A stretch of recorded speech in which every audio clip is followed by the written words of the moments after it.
It's a pleasure. Good evening and welcome to News Hour with me, Ibrahim Samra. Coming up in tonight's bulletin. President Julius Maada Bio turned sword for the construction of the Black Johnson Industrial Fishing Port. Vice President Dr. Mamadou Diallo opens the statutory meeting of the ECOWAS Judicial Council. An AfriCell mobile company hands over newly renovated television studios to the SLBC. All these stories are lined up in this edition of the news.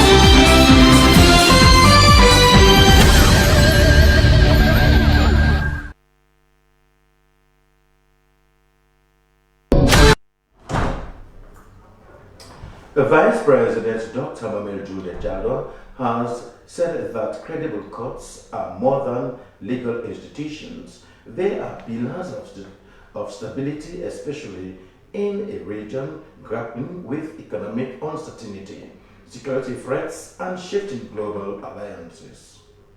He made this assertion during the official opening of the statutory meeting of the ECOWAS Judicial Council in Freetown. SLBC's Emmanuel Samurai was in attendance and compiled this report. The Atlantic breeze rolled gently over Freetown as some of West Africa's most influential legal minds gathered in Sierra Leone's capital for a meeting many described as both historic and urgent. For the first time, the city played host to the statutory session of the ECOWAS Judicial Council, an institution central to shaping the region's legal future. Representatives of the ECOWAS Commission and Chief Justices from across the sub-region convened with a shared understanding. Justice systems in West Africa are under pressure and cooperation is no longer optional. The ECOWAS Commissioner for Internal Affairs, Dr. Abibu Yaya Bapa, emphasized the growing importance of the Community Court of Justice, noting that the court has evolved into a credible and accessible institution, particularly as individuals and corporate bodies can directly seek justice beyond their national jurisdictions. However, he also acknowledged persistent challenges such as limited resources, increase in caseloads, and difficulties in reinforcing judgment within member states. The need to strengthen the enforcement of its just judgments within member states. There is also a continuing need to enhance awareness of the court's role and accessibility throughout the community. For Combat Commander, Sierra Leone's Chief Justice and current chair of the council, the meeting represented modern administrative routine. It was a statement of intent.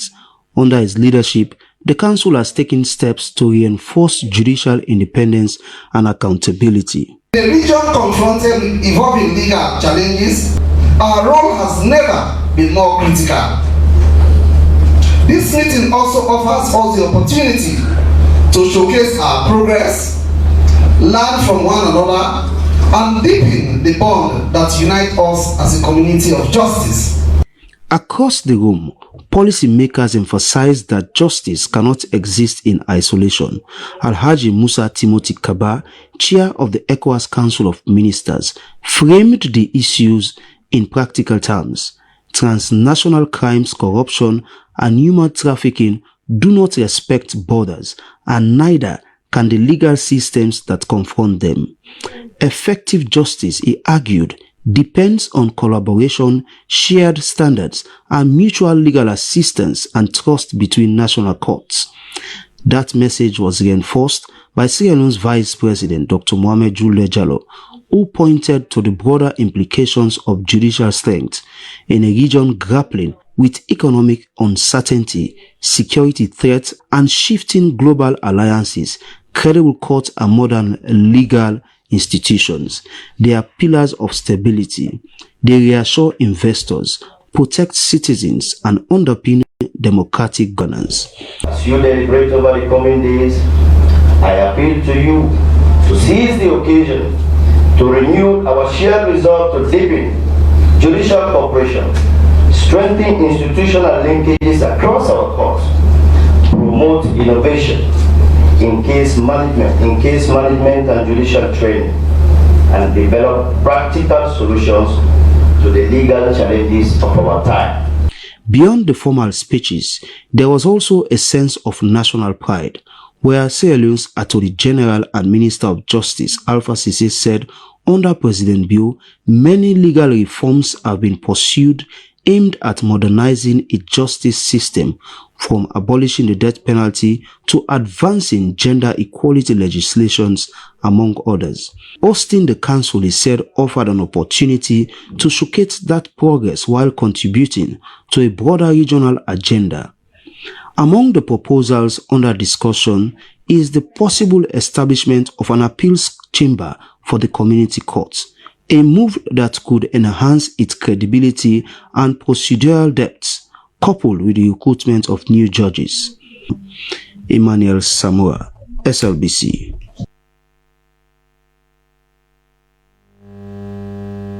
AfriCell has officially handed over the newly renovated television studios of the Sierra Leone Broadcasting Corporation, SLBC, in the presence of government officials and the Board of Trustees. The gesture underscores the long-standing partnership between AfriCell and the SLBC. Amnata Fofana reports. Director General of SLBC, Josephine Fatima Kamara, recalled that when she assumed office, the broadcasting house was in a deteriorating state and in need of urgent refurbishment. She noted that the condition of the infrastructure was not due to a lack of staff capacity, but rather the need for improved facilities, particularly at the public interface. She emphasized that through the strong partnership with AfriCell and the commitment of staff, the refurbishment process began with a continued determination to restore the studio in line with SLBC's mandate as a public broadcaster. So we tried to remove the green screen, but the green screen that was removed was still not enough. We patched it up, but the staff said that's not enough. We must move to the next level. And so we decided as a team that we were going to fix the public interface. Chief Executive Officer of AfriCell, Shadi Gawaji, highlighted the company's support toward the refurbishment, noting the vital role the media plays in information dissemination. He described the intervention as part of AfriCell's civic responsibility, irrespective of their long-standing relationship with SLBC. He further encouraged other stakeholders to support the institution, noting that additional improvements are still needed. Important for every institution to support an institution like SLBC. SLBC is our national broadcaster, and it's the broadcaster that does not have an agenda. It tells the story as it is. So it's important for every institution, and like she said, there has to be other. Chinese Deputy Ambassador to Sierra Leone, Zuan Diabin, referenced the Memorandum of Understanding signed during President Julius Maada Bio's state visit to China. He disclosed that as part of that cooperation, equipment such as cameras, microphones, and television sets were provided to support the establishment of a modern studio of broadcasting from Freetown to a global audience. He reaffirmed China's commitment to strengthen diplomatic relations and supporting Sierra Leone's development. Minister of Information and Civic Education, Chegnoba, described the commissioning of the facility as a milestone and outlined government's plans to transform the public broadcaster. The SLBC board chair, the Deputy Director General, and other stakeholders acknowledged the contributions of staff and partners and called for continued support to maintain the facility. The ceremony concluded with a guided tour of the newly renovated studio.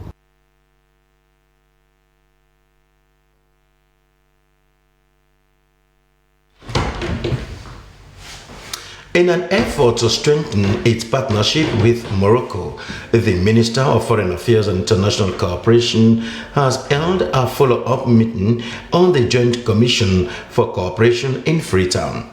The meeting builds on earlier discussions from the third session, with both countries looking to turn agreement into real results. Esther Nene Kamara has the details.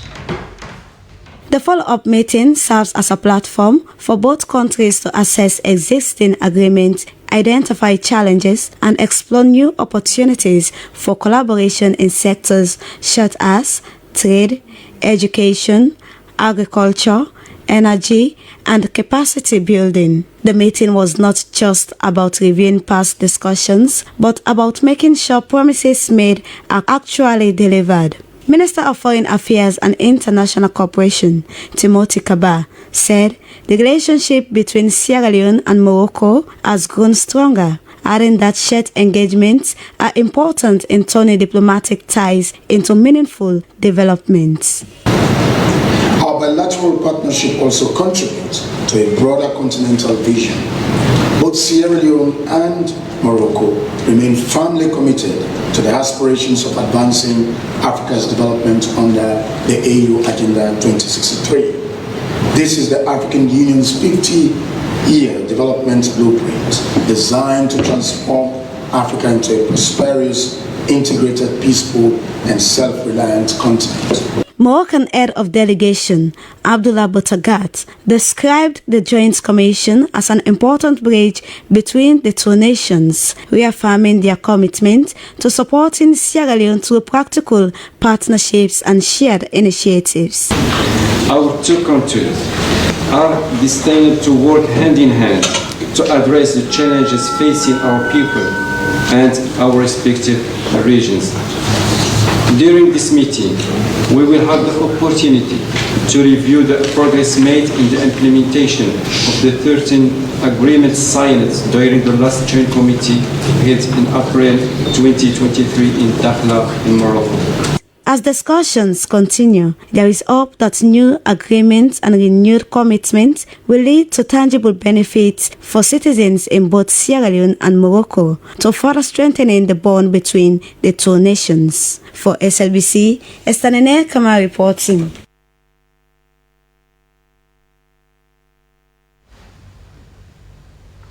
The Presidential Initiative on Climate Change, Renewable Energy and Food Security Chairman, Honorable Dr. Kande Yomkela, and Bohila West Africa's Director for Finance and Corporate Services, Edmond Arim, have signed a memorandum of understanding aimed at strengthening Sierra Leone's food systems and increasing farming equipment of the sector. Jonathan Turner witnessed the MAU signing held at the New Breakfast Hotel in Freetown and now reports.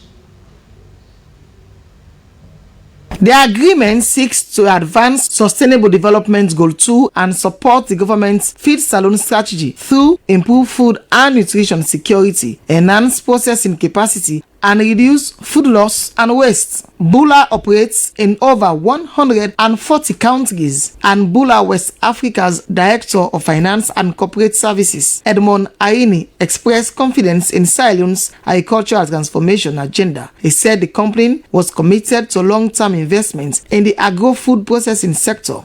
This is the areas where we play. You mentioned food, so every type of food processing that you can think of, whether it's grain processing, whether it's rice, malting and brewing, biscuits, we are very active. And then also when it comes to animal feed, this area we are also very active. So if you are thinking of setting up a processing line for food, for feed, we are active in this area. Dr. Kande Koleyum Kela said achieving food security requires more than farming. He spoke on the need for industrialization in processing, packaging, storage and distribution. He reiterates the government's commitment under President Julius Maada Bio to reduce food import dependency and build a competitive agro-industrial economy.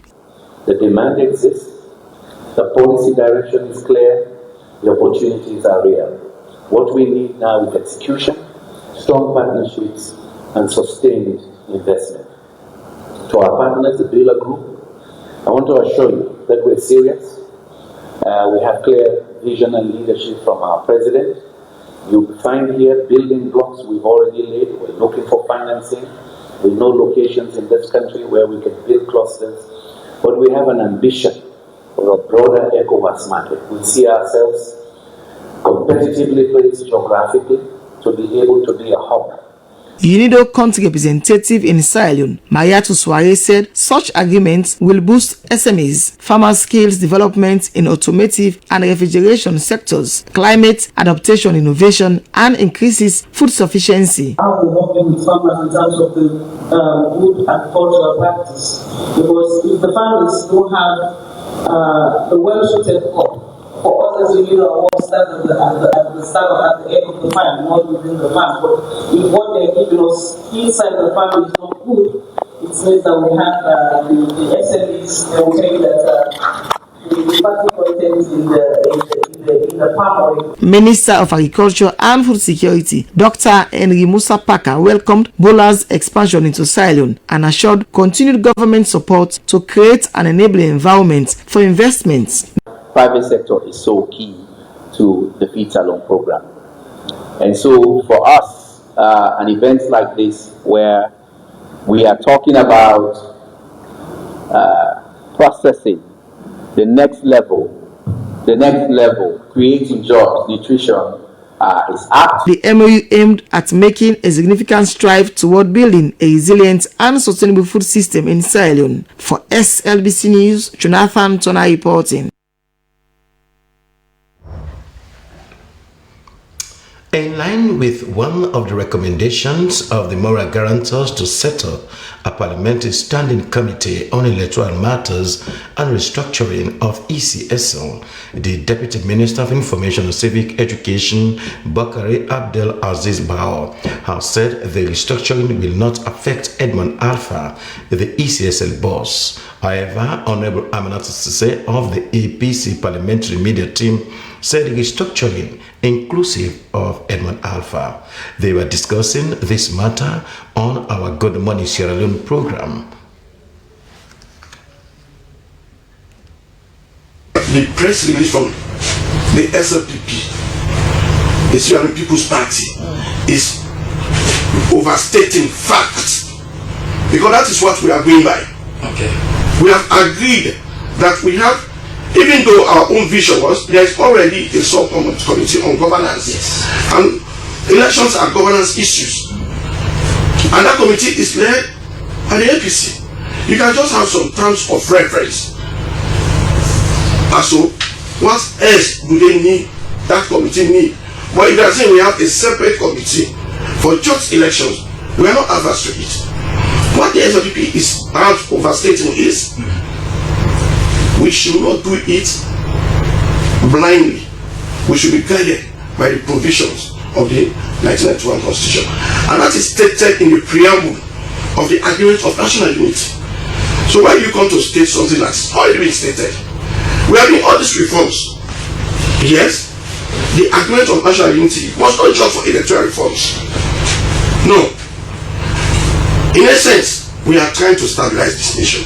I mean, in that agreement, there were people there that were talking about chief negotiation by the chief minister, and Kaifala Mara, who in CV will tell you a lot about who he is. But there are also legal people in the room. So it would be a fool to go into any agreement without thinking of the Constitution first. I would be really disappointed if they did not have a clue what the Constitution says about that. And I make idea again for reaffirm that we're not going there to direct, no control. We don't get the power to. We know that. In fact, I don't think we have the know-how to direct ECSL. It is not our place. It is not what we intend for do. What we intend for do, the TOR will come out and state them, which will be the terms of reference on what this committee will do exactly. So, you know, that's not the question, because this clause is not new. It not be introduced by this new negotiation. It was part of the tripartite recommendations, tripartite committee recommendations that we do then. Yes. So if that is the case, the question is why are we only complaining about it now? But this is what the government has been doing. They want us to allow them to cherry pick what suits them, what's going to help them in the election. First of all, the moral guarantors did not come here to impose anything on anybody. They don't have the power to do that. Neither do they have the power to speak about the Constitution. They came here to be guarantors, indeed, to witness the negotiation. This happened between we and the government. Nobody else was in between. They did not utter a word to say make it this way or make it that way. We said something, the government was there, and the government was headed by the Vice President himself and the AG and many other high dignitaries that you would not call that this time a gentleman's agreement. It was headed by very responsible people from the government side. And I believe at the time the president is not in country, so the number 2 will be considered to be the president in that event. So, it's clear. Nobody's doubting what the Constitution say here, but we are saying because of the happenings that have happened. He himself, the Deputy Information Minister, have admitted here that the Constitution needs to be reformed. It's been agreed. Yes, we know there's lacunas. It is sacrosanct, of course, yes, but if it doesn't meet the needs as to what is happening now, new events are happening, the world is changing, things are coming. We're bound to upgrade the Constitution. That is not outside of its range.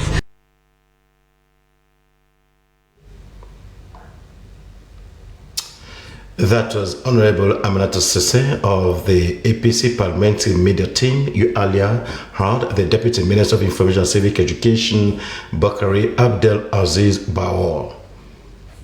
You are watching News Hour coming to you live from the Sierra Leone Broadcasting Corporation from our broadcasting house here at Englandville and also our Facebook platform. In a bid to promote accountability and transparency, the Audit Service Sierra Leone has engaged heads of institutions in a high-level breakfast meeting aimed at strengthening follow-up on audit findings and improve public sector performance. The engagement focused on ensuring the implementation of audit recommendations to boost accountability and enhance donor confidence.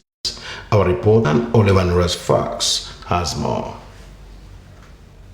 Key stakeholders across government institutions gathered to discuss practical ways of addressing long-standing audit issues highlighted in recent reports. The meeting underscored the urgent need to move beyond discussions and ensure the full implementation of audit recommendations. One of the major outcomes of the meeting is the establishment of a dedicated follow-up unit tasked with tracking audit recommendations and advising institutions on timely implementation. We want to know the timelines. We want to know who is going to do the recommendation. We want to know how you're going to do it. So if we can chip in to give advisory services to you on how you do the follow-up, how you do the implement the recommendation. Officials say the process will begin with findings from 2023 with a clear system to identify responsible officers for each recommendation. Concerns were also raised over the persistent failure to implement audit recommendations, a situation that continues to affect Sierra Leone's donor ratings and international credibility. Deputy Auditor General Maury Lansana emphasized the need for concrete action, noting that despite the presence of qualified professionals, service delivery challenges remain. He revealed that stricter measures, including surcharges and disallowances, will be applied to ensure compliance and accountability. So it means, therefore, institution, by their nature, you can undertake activity, and if the Auditor General is not pleased with those activities that have been undertaken, and those activities will be disallowed. So you, the institution, takes the responsibility. You will go and spend 100 billion, and if we are not satisfied, we say the 100 billion, no, it's waste of public money. We have to pay back. Whatever way you look at it to pay back is your business. Number 2, individuals can be penalized. We surcharge you for doing or not doing. If you are required to do, and you fail to do, or you do, and it impacts on the lives and livelihood of the people of Sierra Leone negatively. With support from both local and international partners, the initiative is expected to enhance service delivery and restore confidence in Sierra Leone's public institutions. Olwin Roy Fox, SLBC News.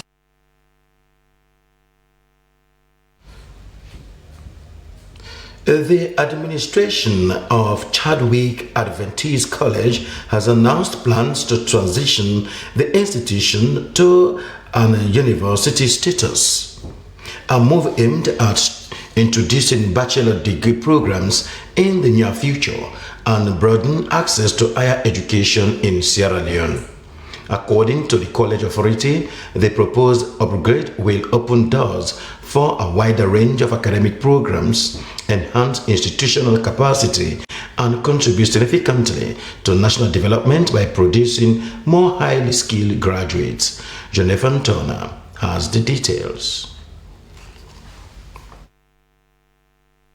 Currently, the college is affiliated with the National Council for Technical and Vocational Education and facilitates both teaching and examinations for certificate and diploma programs. This affiliation has enabled students to gain recognized qualifications in various fields of study. The administration said that students who have successfully completed their certificate and diploma programs now have the opportunity to pursue a degree program. Once the transition is achieved, in the interim, graduates are also encouraged to enter the workforce, where they can apply their knowledge and skills to support development across different sectors of the country.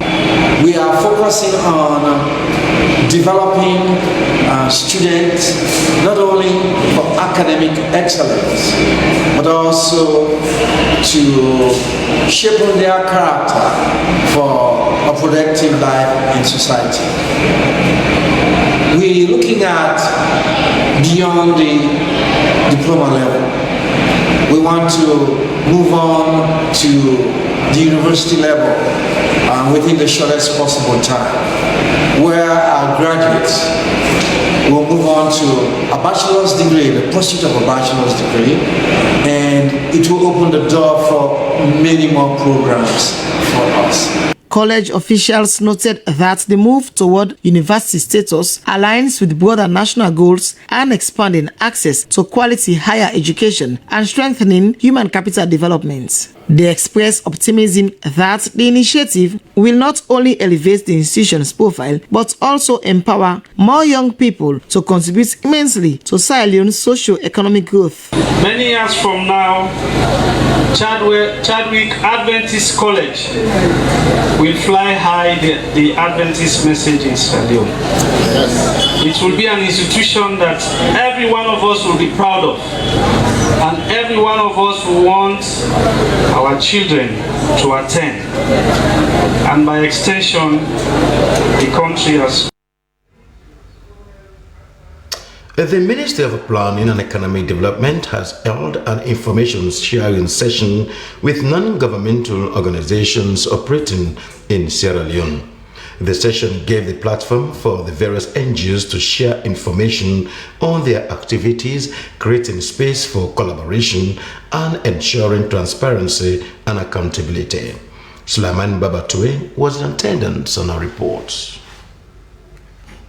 But we reduced that drastically. The engagement served as a platform for NGOs to share their success stories, challenges, and space for collaboration, improvement, trust, and credibility. Child Fund, Don Bosco Fambul, and German Leprosy and Tuberculosis Relief Association presented on their activities, success stories, and challenges. According to the German Leprosy and Tuberculosis Relief Association, is implementing a 3-year project to the tune of €230,000 titled Reducing Diagnostic Delay in STDs, trained community health workers, traditional leaders, persons affected with leprosy, among others. They have also supported the treatment and morbidity management on skin NTDs and its beneficiaries with microfinance and skills training, with the aim to improve early detection of leprosy, reduce transmission, strengthen capacity of persons affected, and program management. The association also reported that leprosy in the country has declined over the years. Don Bosco Fambul, on the other hand, stated through their Street Child, Hope Plus, Pademba Correctional Center,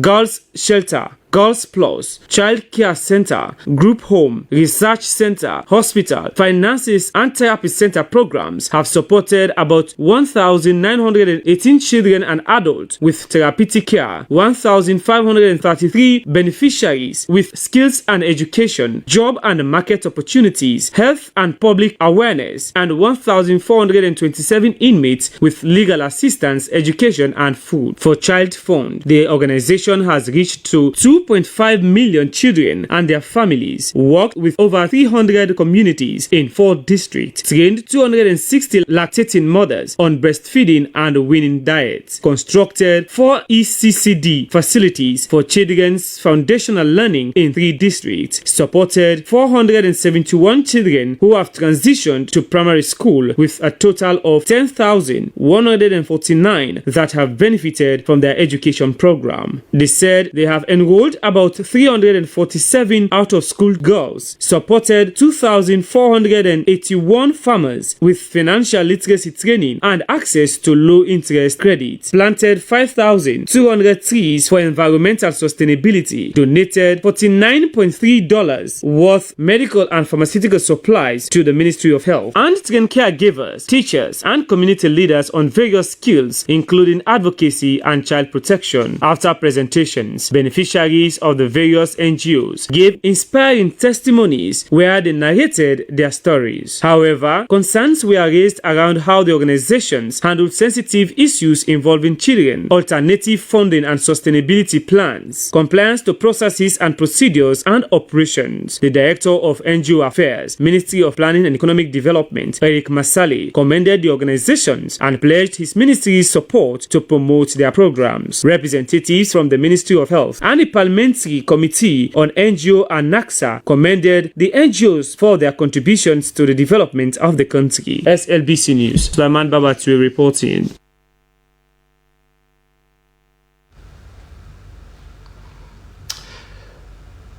The National Monitoring and Evaluation Agency, NAMIA, has launched the National Evaluation Incapacity Readiness Assessment Report and Evaluation Guidelines. Notes the move was to strengthen accountability and transparency in the public sector.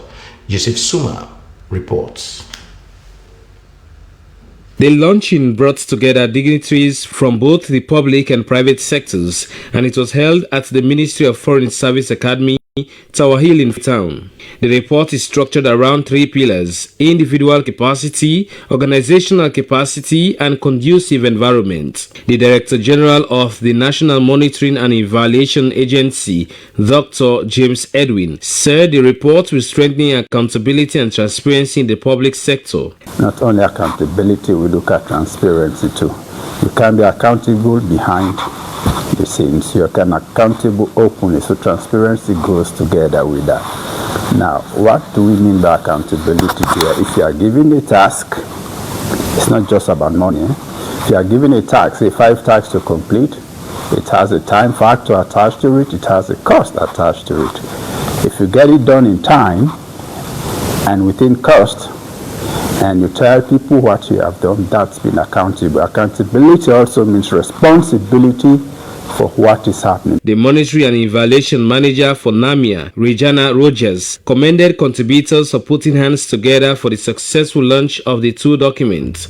She said the organization was committed to help promote independence, evaluation, accountability, professionalism, and knowledge sharing, which prepare MDAs for efficient service delivery. UNICEF representative Rudolf Schwenk said evaluation plays a central role in governance and promotes transparency and accountability. So in this context, the National Evaluation Guidelines represent a significant step forward.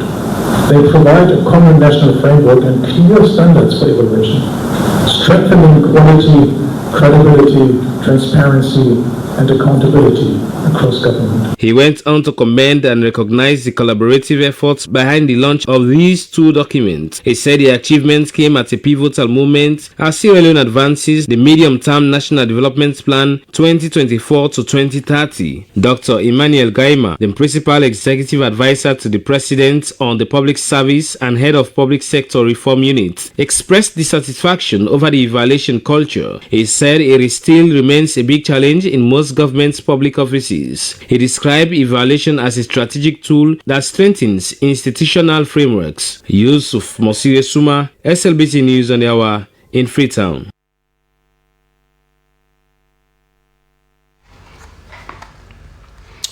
The National Fire Force, Elba Foundation and partners have convened a multi-stakeholder engagement in Freetown to gather public input on the proposed fire safety bill.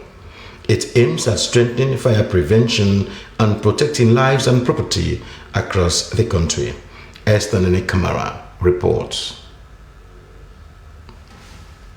The engagement forms part of efforts by the National Fire Force to develop a comprehensive legal framework that addresses fire safety concerns nationwide. Officials said the proposed bill is now undergoing a popularization process to ensure that citizens and key stakeholders contribute to shaping a law that reflects the country's realities. The proposed legislation seeks to address gaps relating to safety measures, outlining clear safety standards and preventive measures for individuals, businesses, and institutions. It is also expected to empower the fire force to better regulate fire safety practices across the country.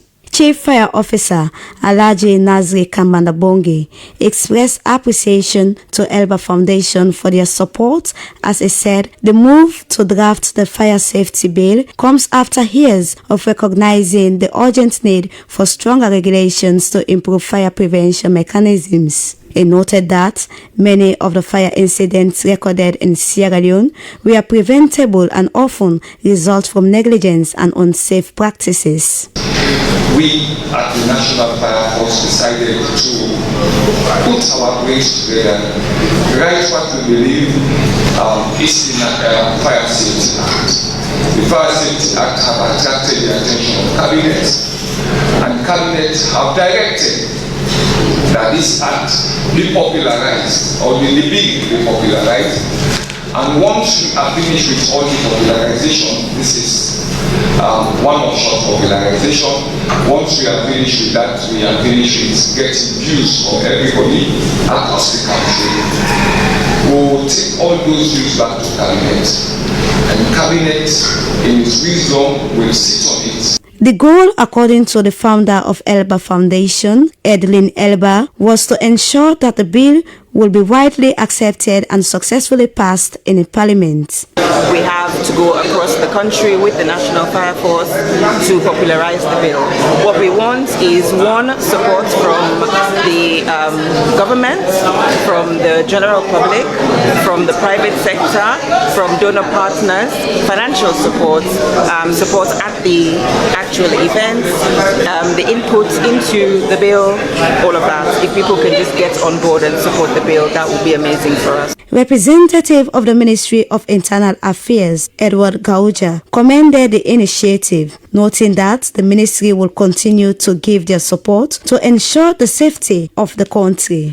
Fire safety is not the responsibility of the National Fire Force alone.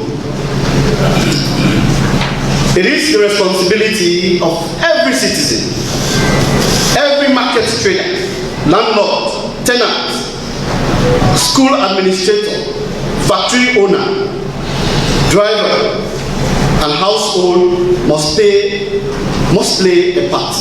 The public was encouraged to take fire prevention seriously, as authorities stressing that simple safety measures could go a long way in reducing fire incidents and safeguarding communities. For SLBC, Esther Nene Kamara reporting.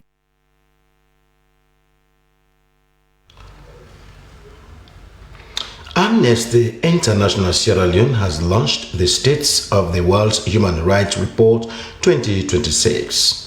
It calls on the government of Sierra Leone to address economic and climate justice by promoting active citizens' participation, accountability, and advocate for the inclusion of women, youth, and other vulnerable groups in the flagship Feed Salon program.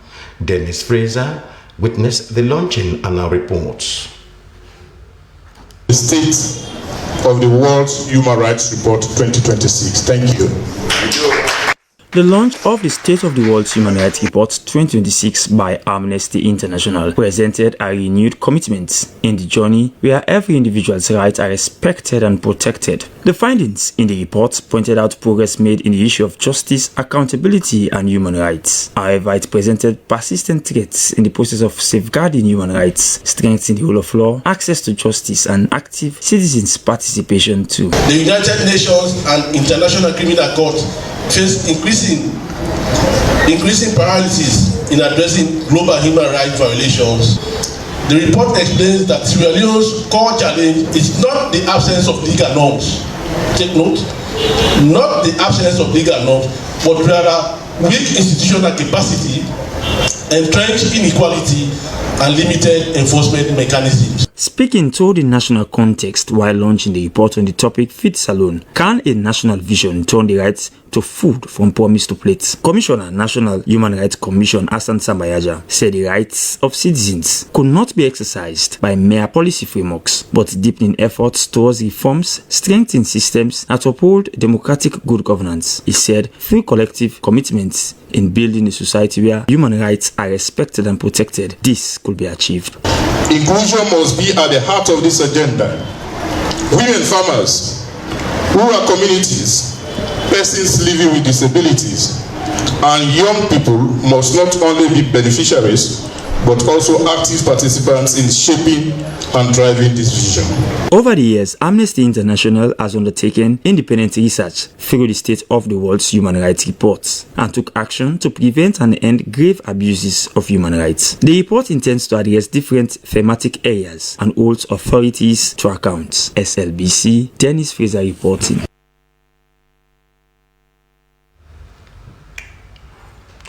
The Chairman, Presidential Initiative on Food Security, Climate Change and Renewable Energy, Honorable Dr. Kande Yumkela, has reaffirmed government's commitment to deliver on its development agenda to the nation through unlocking economic integration, including the AFTA alignment for sustainable growth.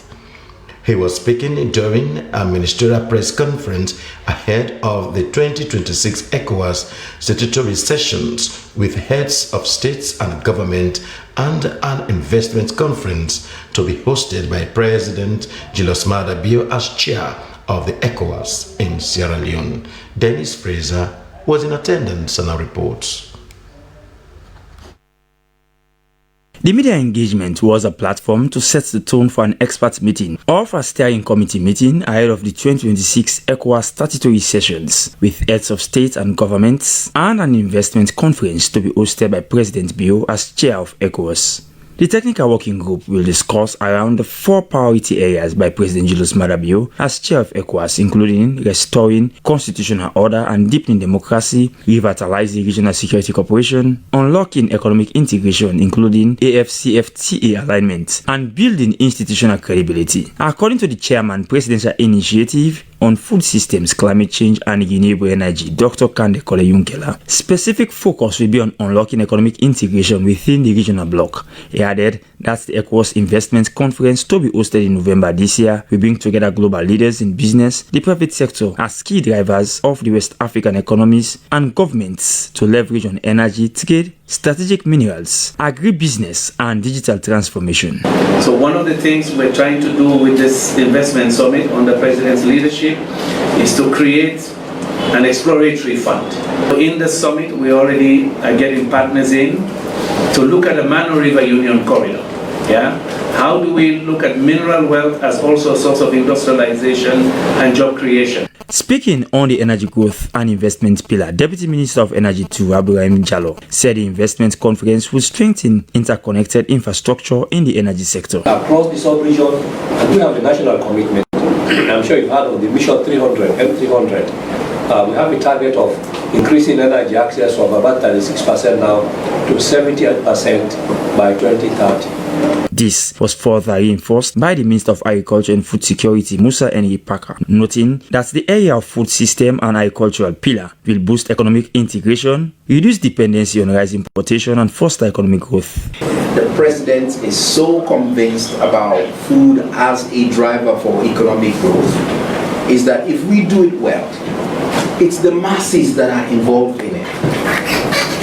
Where 60-65% of your people who are in agriculture, if you boost productivity for them, you raise the boat for everybody. Responding to concerns by journalists on whether the hosting of the Twin Summit will incur financial burdens on Sierra Leone, especially during this period of global financial instabilities, the Minister of Planning and Economic Development, Kenny Bale, assured that both a conference of ECOWAS heads of states and the investment conference will be co-funded by the ECOWAS Commission and the government of Sierra Leone. She added that the investment conference, spearheaded by the Presidential Initiative on Climate Change, Renewable Energy and Food Security, will not only deepen democracy and renewable security cooperation, but will unlock economic integration through regional bankable projects on cross-border trade and revitalizing the ECOWAS Commission.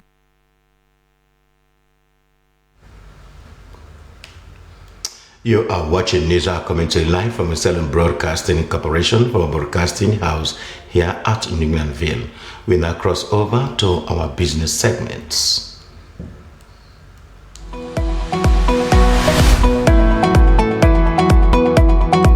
Hello and welcome to the Business Update, the segment that brings you the latest in business and its contributions on the economy. I am Alwyn Roy Fox. Coming up in today's edition, traders at the Tombo Park Market are raising serious concerns over worsening condition at a nearby dump site. And now, traders at the Tombo Junction Market in Waterloo, commonly known as Tombo Park Market, are raising serious concern over a nearby dump site that's affecting their health and livelihood. Our business reporter, Joey Ndumbuya, visited the market and now reports. Once a small trading post, the Tombo Junction Market has now gone into a busy commercial hub serving as a key stop along the Freetown Highway. It has become a major hub for the purchase of cooking condiments and foods. But over the years, poor infrastructures, overcrowding, and the proximity to an active dump site have made the environment increasingly unsafe and unsanitary. Smoke has become a major problem as market women say they have been posing significant health risks. Food sellers selling near the dump site say they have been forced to relocate there due to the lack of space in the main markets. Aisha Tabari, who have been selling at the Tombo market for decades, say the smoke has often made her fall sick. Do ya with a big papa government, let's do ya, let help we, let's sorry for we, let build for we this market. This smoke has been affecting us, especially when we inhale it on a daily basis. We have made repeated plea, but nothing has been done by authorities concerned. She also said due to lack of space, they are forced to occupy close to the dump sites, and that have affected sales as customers avoid the place because of the smoke. Chairlady Fatmata Kamara echoed similar concerns, noting that traders have long called for proper market structures but have yet to receive a response from authorities. Fatmata Bangura, a regular food buyer that buys to sell in retail, said heavy smoke often forced them to avoid the area, stating that the smoke affects them. She pleaded with authorities concerned to help build a bigger space for market women. We don't like buying here because the smoke is affecting us. We prefer going somewhere else, but if there is a bigger space to accommodate them, it will be better. Traders claiming repeated appeal to the government for improved market facilities have gone unanswered, but are now renewing calls for urgent government intervention to provide a safer and more suitable market space. For SLBC, Joey Ndumbuya. Many thanks to Joey Ndumbuya for that report. Well, that's all we can share in today's edition of Business Update. Have been your presenter, Alwyn Roy Fox. Keep watching.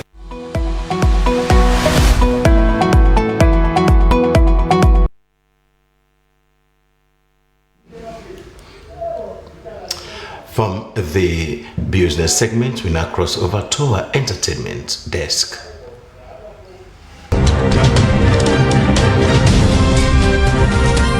Hello and welcome to another update of our exciting entertainment news with me, Abdul Mansari.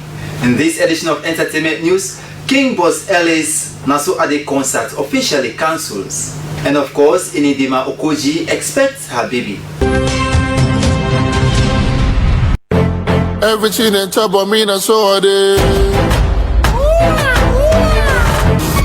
Now, King Boss Ellie's Naso Ade concert, set to take place on April 24th, 2026, has been cancelled, citing circumstances beyond their control, according to a press release by the manager of LAJ.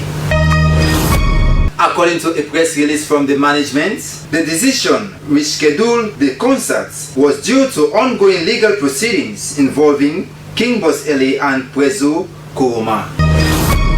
Despite the setback, RFM isn't waving the white flag just yet. In an emotional appeal to their supporters, management urged the public to remain calm and avoid the rumor peddlers and detractors. They also apologized to their sponsors, especially AfriCell Sierra Leone and One Expert Sierra Leone, partners, fans, and family for any inconvenience.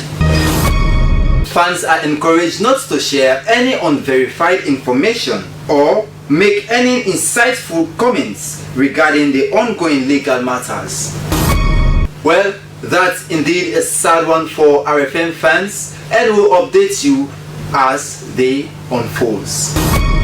Finally, Enidima Okoji, a Nigerian actress who has been featured in many things including the multicultural rom-com Namaste Wahala in 2021 and the Netflix Nigerian original thriller Blood Sisters, a 2022 series, has set to receive her new baby. Enidima shared when she found out about her pregnancy to her fans in an emotional video with her husband. What are you doing? Nothing. I'm crying. Are you crying? Yeah. I'm surprised I'm crying actually. I don't know where the tears came from. It says pregnant. What? 2 to 3 weeks. Can you see? She is pregnant. In her post, she said, "There are moments when words feel too small for what God has done. This is one of those moments." This shows her excitement for the pregnancy. Wow! Congratulations to you, Eni. Well, we wish you safe delivery, and that's all we have for you in this edition of Entertainment News. And I've been your presenter, Abdul Mansari. Bye-bye.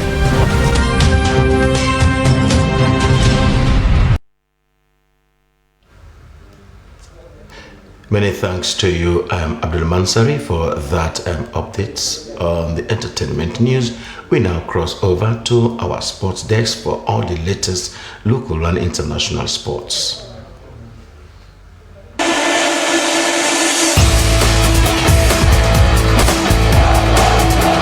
Hello and welcome to Sports Updates on the News with me, June Kuruma. In today's edition, the Milton Magai School for the Blind has continued activities marking its 70th anniversary with exciting athletic sports meets in Freetown.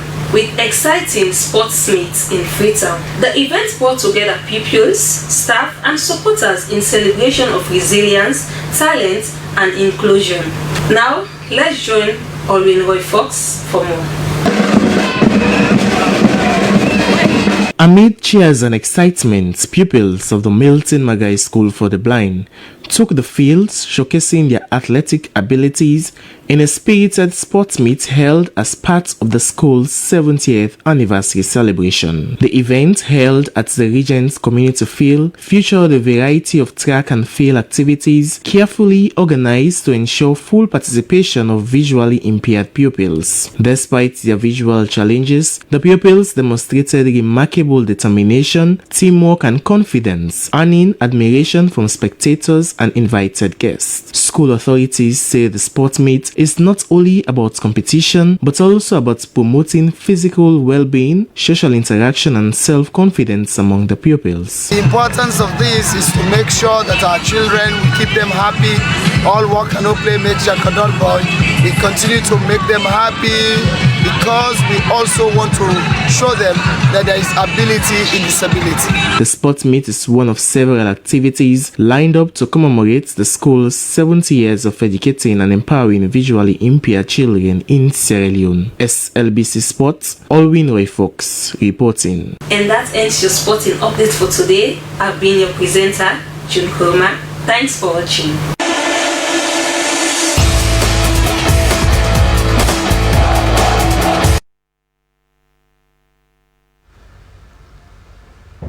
Thank you, June Kroma, for that latest update in local and international sport. Well, now we have a press statement from the Office of the President. The Office of the President announces that Sierra Leone will mark its 65th independence anniversary on Monday, 27th April 2026, under the theme Building a Responsive, Resilient and Cohesive Sierra Leone. His Excellency President Dr. Julius Maada Bio has directed that this year's independence anniversary be commemorated in a modest yet profoundly meaningful way. Accordingly, an interfaith service will be held at State House on Monday, 27th April 2026, commencing at 11 a.m. This service will bring together religious leaders and citizens in a spirit of unity, gratitude, and hope for our country's continued progress. We also encourage Muslims across the nation to offer prayers for the country and its people on Friday, 24th April 2026. Similarly, Christians are invited to lift our nations in prayers on Sunday, 26th April. Through these collective moments of faith and reflection, we reinforce the ties that bind us as a one nation. As we commemorate 65 years of independence, let us be reminded that Sierra Leone's strength lies in the courage, resilience, and unity of its people. May this anniversary inspire all of us to renew our commitment to peace, hard work, and compassion. Together, we can continue to move our nation forward with hope and unity. I'll go over the press statement again.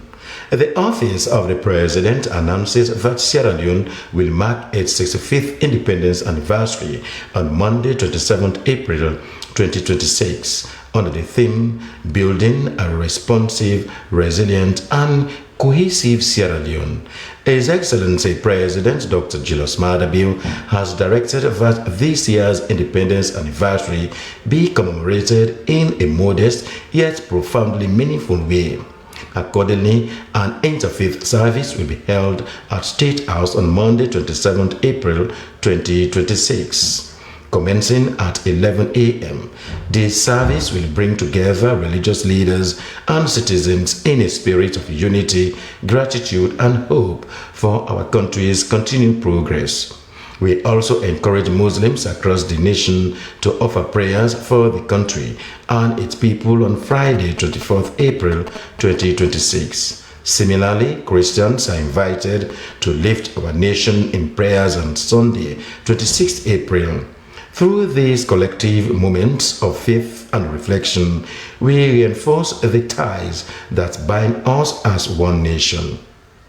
As we commemorate 65 years of independence, let us be reminded that Sierra Leone's strength lies in the courage, resilience, and unity of its people.